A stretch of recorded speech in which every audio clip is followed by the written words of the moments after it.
Welcome everybody. It's nice to see you again. I just wanted to do a little talk on your orchid roots for your Phalaenopsis. And important things now that us in the Northern Hemisphere, we're coming towards spring. And I want you to keep an eye out for certain things that you might want to do before the days are longer and warmer, and you set your plants maybe outside if they're lucky, somewhere warm.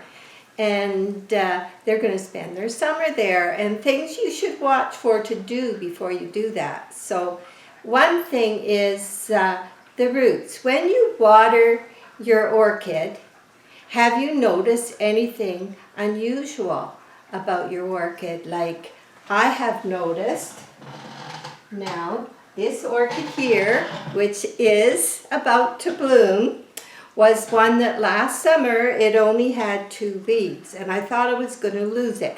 And for the whole summer, I kept it down below the shelving on the patio. It was warm, it was in shade. I watered it the same as the other orchids, and even though I thought I was going to lose it, it had the 2 bottom leaves and quickly grew more leaves. And you can see it struggled. If you see the small leaf right in here, this was the first one it grew after the 2 it was left with. And you notice how small it was. But then it said, aha, and it grew 2 nice big ones. And now, of course, its buds are about to come out. But when I've been watering it, I've noticed a different smell coming. The water's still running through. You want your water to run right through. If you start to see little pieces of broken down bark or media, you want to change the potting material. So I have noticed a smell, even though I use very large pieces of bark for these. I'm thinking that it's because this plant was in such sad shape. And what do we know happens when we change our orchid from one media to a completely different media? It doesn't matter what media you're changing to. If it's a different media, those roots, they're accustomed. Here, I'll read it for you. It might make more sense.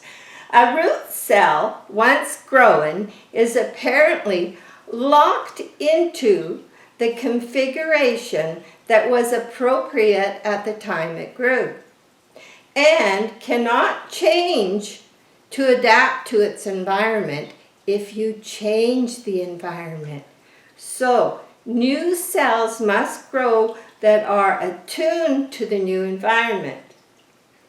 That is why one may see the decomposition of the old root system if the plant is moved into a different culture, such as bark-based to semi-hydroponics, moss to bark, any drastic change. Those cells on those roots are accustomed to what they've been in. But sadly, what happened was that when you, I know some people are not going to appreciate that noise, sorry. I hear about it. Anyway, you buy your orchid, and what has happened? They need air. Those roots need air. They need oxygen to perform things to keep them healthy for you. So, moss is a fine growing medium. I'm not saying, for me, I chose not to use it. But it has to be used properly. And what happens is they raise these orchids so quickly and under many stressful circumstances to get them to flower how they do when you get them. So, as you know, when you repot that orchid, it might look like it's okay on the outside because those roots that are closest to the outside of the pot, when you look at it, they're getting a bit of light. I don't know if they're getting air. Depends totally on the pot they put it in, but I say they're starved. So, but the ones in that compact center part, they are probably been so compacted in there, and if it's been wet a long time, those roots are there, but they can't do anything anymore. They've been ruined. And if it's dry, it doesn't matter. They need an airy substrate. If you're using moss, you want an airy way of putting it in your pot. And holes too, I think. But anyway, so I did notice a smell. So I know come spring, well, probably as soon as this one finishes flowering, I'll do a repot and we'll find out what that smell is. It could be the old roots because it almost died. It could be them when I water getting it, I don't know, but I guess we'll find out then. So what I'm saying is the best time to repot your orchid, if you've got them at home now and you notice something like I did with this one, the best time for me to repot that orchid is when it's going to go into a growth, when it's going to grow more leaves and more roots. Even better if I see some nice tips with a nice green coloring on the tip of the root, or a purpley red coloring, depending on the orchid, then I know it's going to grow. And I am not going to be making a change in the media this time. It is going to be used to bark. So all I have to do is, okay, I pick a good time, which will be spring when I set them outside to start their growth phase, and repot it, clean it up, repot it. I don't have to worry about that shock again. So that's the main thing that you have so much trouble when you buy your orchid, is the shock of the change in media. Now, even if you stay with the moss that is in it when you got it, there is still going to be some problems because of how it's packed in there so bad. And it will actually start to rot. So I really prefer bark. Bark is easy. You can just pick up. I started out for the first 4 years. I used the bot mixes you get for orchids from the store. I used a variety of them, had very good success. But when I got more orchids, I switched to just the bark. I add a little charcoal. And if I could find some perlite I like the size of, I'd use that. Or peanuts. Those styrofoam peanuts.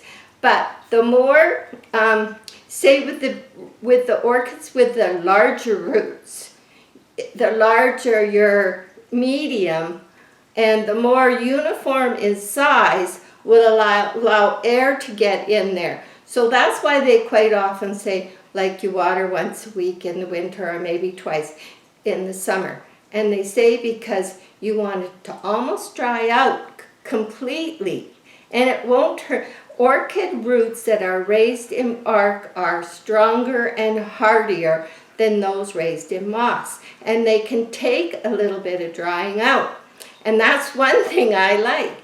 So then when you have the same size media, you're getting more air in and out. The water goes right through, the air can get into the roots, and until that medium starts to break down, then the airspace closes up, and that's when you want to repot your orchid. So they're such a romantic, beautiful orchid to grow, but they can be traumatic. And the best way to avoid that is to just know these things. When you go look for your orchid, most importantly, when you're going to look for that new orchid you want to buy one preferably with aerial roots. Aerial roots will, I've had orchids that have next to nothing for roots in the pot, and then the aerial roots kept them alive. So the aerial roots are important. Now, one thing about the aerial roots you should know is they take a little longer to absorb the moisture because they're set up to close off tightly when there's no moisture and not let any moisture out of the plant. And it takes a little longer when you're soaking aerial roots. It may take 5 to 10 minutes before they actually will absorb the water. So especially in summers or something, if it's very hot days, you'll see I bring out my spa treatment and I soak a tea cloth or a cotton cloth in warm water, and I'll wrap it around the whole orchid, and it will just start to feel the heat. But then I'll go back and I will soak it again because now it's going to take the moisture. It'll be ready, and you can tell by the color change in the aerial roots. So, and sometimes I've even, if you're having a dry summer, you could even put that on the aerial roots. I've seen people use paper towels even. You just warm them, wet them, and lay them on an aerial root, because just once they've changed color a little bit, then you can, if you keep them that way, you can mist them often to get through some dry, hot days. But what else did I want to say? So, the roots are made for attaching, and you can see mine have. You might be worried that some of mine are stuck to the pot, but I'm not worried. And one day when those ones get repotted, you'll see. Oh, when I first started doing my videos, I repotted one that was in a terracotta pot. In fact, it was the pink one I keep on my counter. When I took that one out of the terracotta pot and I put it in the old lamp pot, well, it was stuck everywhere, but I soaked it really good and I just kind of rubbed them, and just a minute, show you what I mean. Should have had this one handy.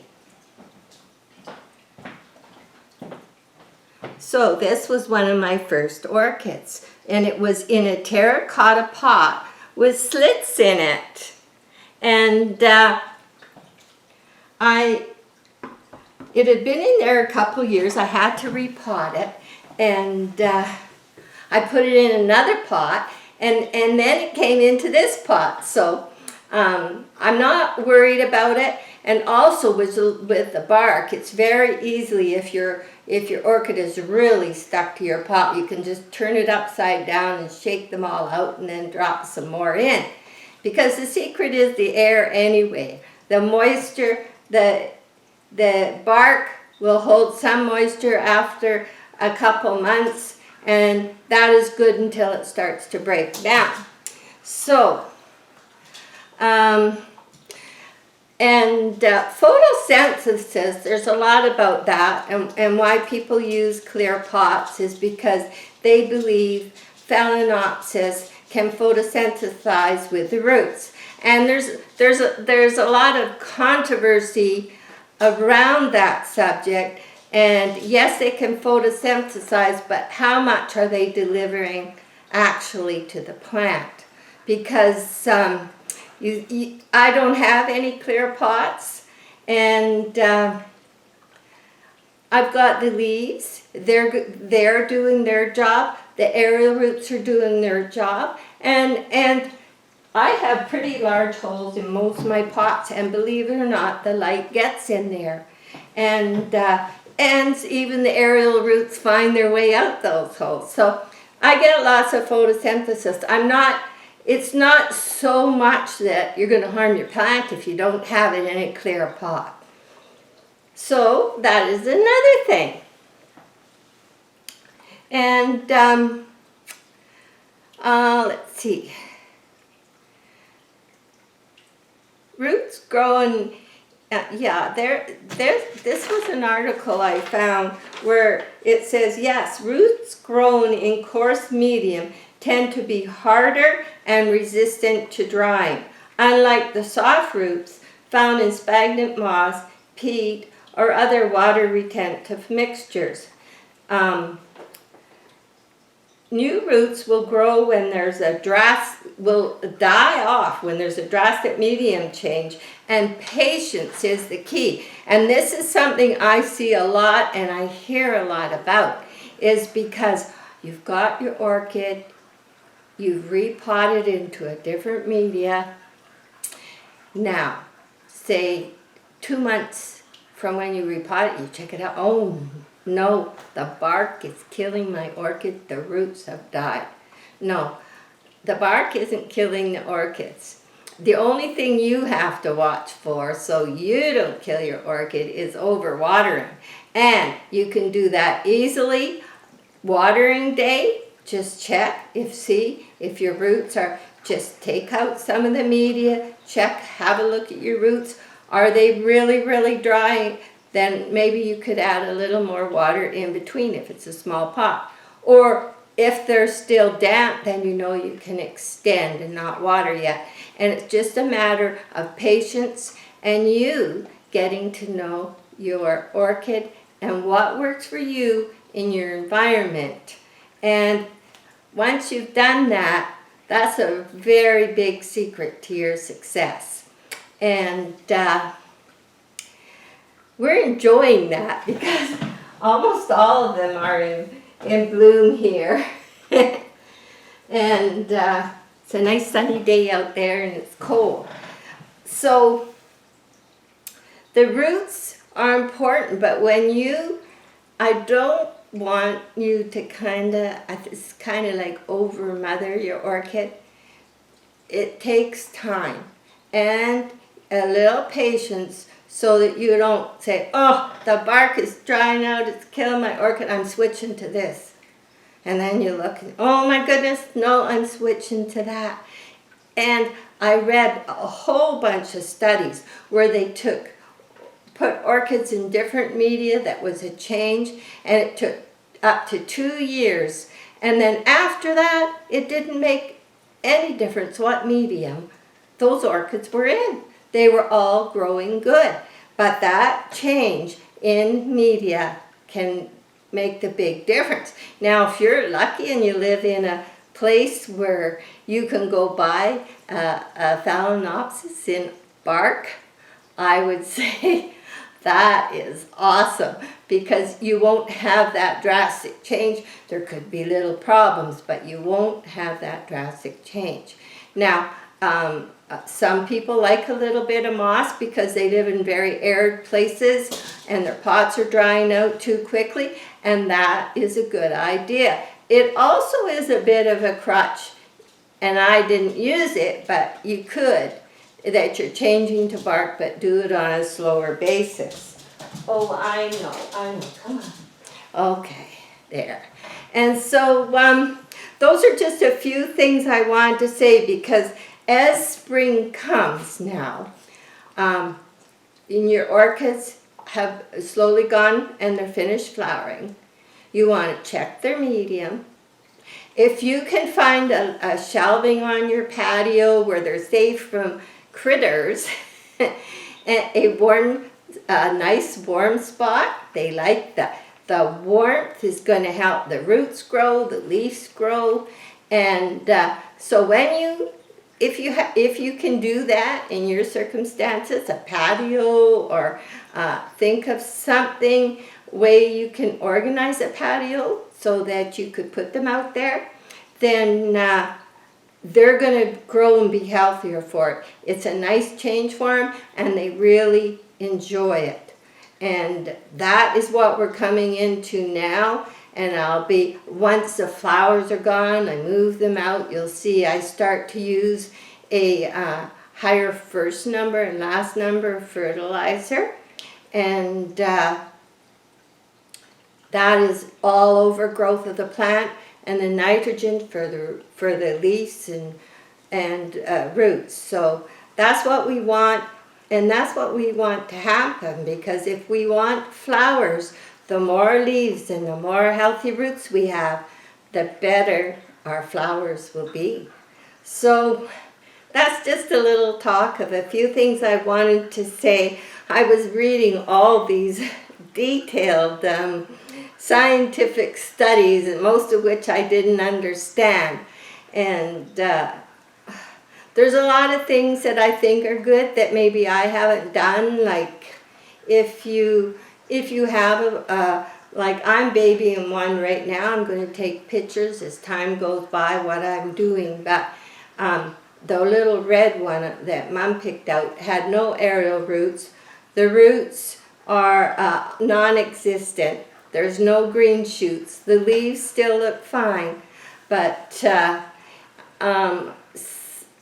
I don't want to use the moss, because then if I baby it along the moss, then I'm going to change the medium again and change it, because I want all my bark. Everything gets looked after the same, and that's how it works. So I'm keeping it in bark.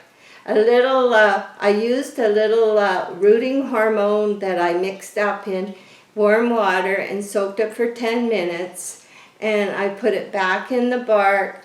I'm keeping it in a no stress environment. It's in my nursing station. It gets humidity from the bowl underneath. It's not getting too much light, and I'm misting it, and we're just going to see how it does. So anyway, that's it for now. Thanks for joining me, and we can look forward to spring and more healthy orchids for flowers next year. So thanks again.